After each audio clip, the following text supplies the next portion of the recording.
All right, so for this one, we're going to do, this is problem number 6 from the review. We're going to do a technique known as substitution. Now, substitution, and when we were doing the elimination, substitution, I'm pretty sure I spelled it right. We're going to plug one thing into another thing, okay? So I'm going to take the second equation here, and I'm going to solve for y by subtracting 4x from both sides. Now remember, on all of these, how do we double check our answers? There's 2 ways to double check our answers. What are those 2 ways? Can somebody tell me? Yeah, calculator. How on the calculator? I suppose you could do both on the calculator. Graphing is one way. What's the other way? Plugging it in, right? So when we're done with this, we're going to get an x and a y value. You can plug those into the original equations, or you could graph both equations as they were given to you and see where they intersect. We're going to do both on this, but this is called substitution. So now this is the same as equation number 2. We just changed it a little bit. We just moved the x over to the other side.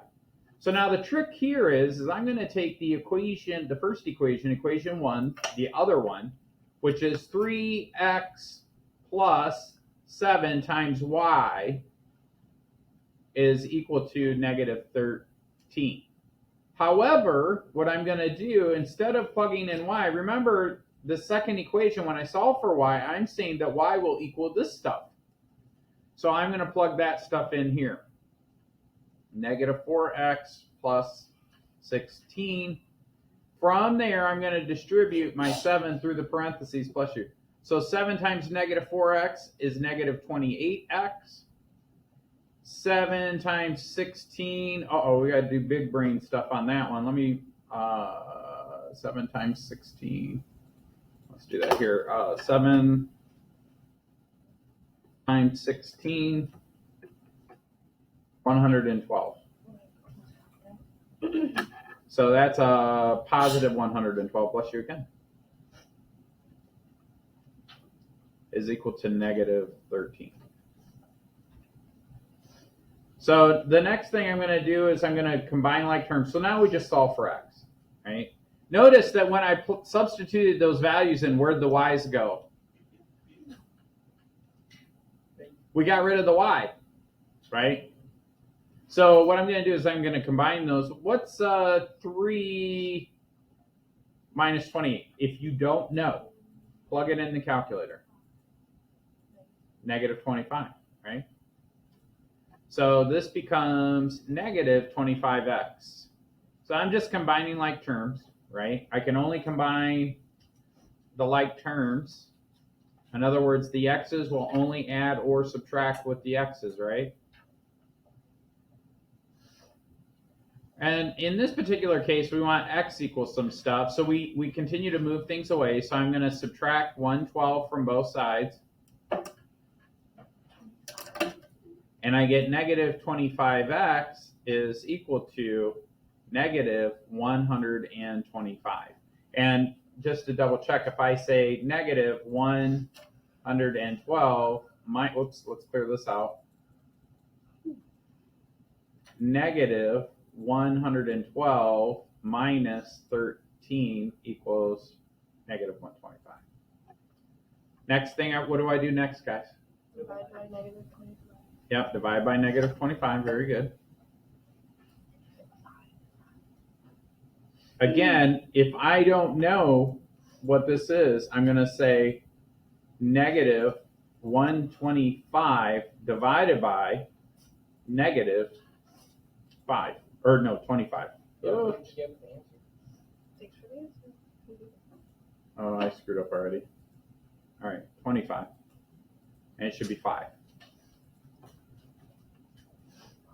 Positive 5, right? We're done, right? No, we're not done. We need to plug this in. I'm going to take this original equation number 1, and I'm going to say 3 times x, but what do we think x is? 5 plus 7y equals negative 13. This becomes 15 plus 7y, right, equals negative 13. I'm going to subtract 15 from both sides. And I get 7y is equal to negative 28. Again, I can't emphasize this enough. If you're not the most comfortable with the integers, positive and negative numbers, just plug it in the calculator. Okay? We need right answers. We need correct answers. Divide by 7, divide by 7. Again, if we're not comfortable with positive and negative numbers, just plug it in. Negative 28 divided by 7 is negative 4. All right, now I think we're done. Is there a way I could double check it? Absolutely. Absolutely. I'm going to come in here. I'm going to pull up my fancy Desmos calculator. And then I'm just going to graph 3x plus 7y equals minus 13. So 3x plus 7y equals negative 13. That's the first equation. And then 4x plus y equals 16. 4x plus y equals 16. Where they intersect is the answer. X equals 5, y equals negative 4.